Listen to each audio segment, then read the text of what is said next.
media.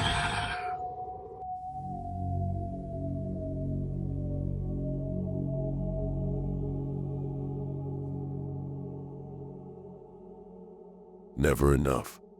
William Carrington had never felt guilt a day in his life. He built his empire by seeing people as nothing more than assets or obstacles. If they were useful, he kept them close. If they got in his way, he crushed them. It wasn't personal, it was business. He made the hard decisions that others were too weak to make. He had shut down factories overnight, leaving entire communities in ruins. He had watched pensioners sob on live television when they found out their retirement savings had vanished in a corporate acquisition. He had bought politicians the way others bought cars, discarded mistresses like stale wine, and fired employees through mass emails with no severance. The weak complained, but the strong took. That was the natural order of things. He deserved himself a base salary of more than $8 million a year. Enough to buy a brand new luxury car every single day if he wanted. And yet, he prided himself on handing out worthless salary increases to his employees, knowing full well that most of them were financially trapped by debt, mortgages, medical bills. He would announce annual raises with a smug grin, knowing they were so small they wouldn't even cover the cost of a double cheeseburger at a fast food joint. He would stand before them, feigning gratitude, telling them they were the backbone of the company, while privately laughing at their desperation. The first time the voice came, he had been sitting alone in his penthouse sipping a $30,000 bottle of whiskey, thinking about more. He had everything: power, money, control, but it wasn't enough. There were still people above him. There were still things he didn't own. That was when the whisper came, curling through the air like smoke. You could have more. He turned, expecting someone to be there. The room was empty. His phone vibrated against the glass table. No caller ID. One message: "Are you ready?" He wasn't the kind of man who ignored opportunity. He answered with a single word: "Yes." A week later, the first gift arrived. Nathan Holt, a senior board member, was standing in his way, refusing to sign off on a major acquisition. Nathan had been a problem for years, clinging to his old world ideals like they meant something. But one morning, he came into the office looking as if he hadn't slept in days. His hands shook as he signed over everything. No argument, no fight. He just gave up. Later that night, his wife collapsed in their kitchen. A stroke, fully paralyzed. The next morning, William received another message. You see how it works? It became a game. Senators who opposed him found themselves entangled in scandals so grotesque that their careers collapsed within days. Journalists who got too close either vanished or were found dead in their apartments, apparent suicides. His CFO started asking too many questions about their finances. His son drowned in their backyard pool a week later. William never asked how or why. The results spoke for themselves. Every time he took, the entity took more, but never from him. Then his wife woke up screaming.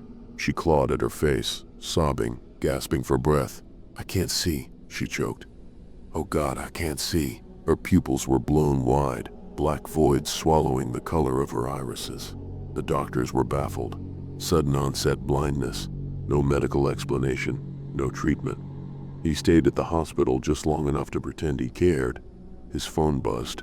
Another email. Keep going. So he did. His daughter was next, 17, a prodigy, Olympic bound. Then, during a match, she collapsed. Paramedics rushed the court, but she couldn't feel her legs. Spinal cord injury, permanent paralysis. Another email. Almost there. William understood the pattern. The price was never his to pay, and he didn't care. For a while, he even enjoyed it, until the cracks began to show. At night, in the penthouse, he started to hear them. The voices, soft whispering laughter, the shuffle of feet, the quiet, wet sound of sobbing.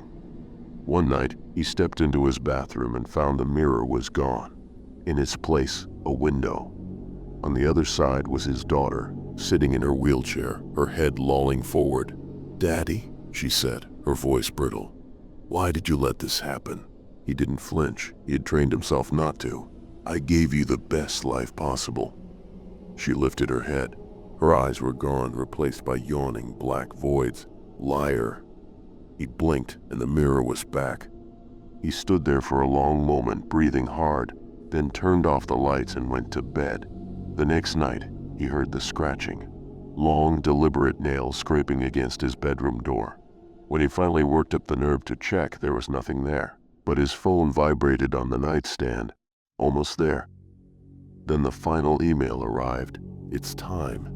For the first time in years, he felt something slithering through his ribs, a slow, cold pulse of dread. He replied, "Wait, I need more time." The response came instantly. "No, I never give, I only take." His phone rang, a number he didn't recognize. He answered. Silence, then a whisper, "Come to the rooftop." He didn't want to go, but his body moved on its own. The private elevator carried him up, floor by floor. His chest was tight. He had never felt fear before, not real fear, but something was wrong. The doors slid open. The wind howled around him, and there it was. Not a man, not a shadow, not something that should exist. It was an absence, a void in the shape of something that had never been human. It had no face, no form, yet it stared at him. The air around it twisted, reality bending at the edges. It was an impossible thing, a wrongness so absolute that his mind recoiled. It spoke without words. "You belong to me now." William Carrington had never begged before, but now the words tumbled out, raw, desperate. "No, wait, I can give you more. More people, more deals. Take someone else. You were always the final payment."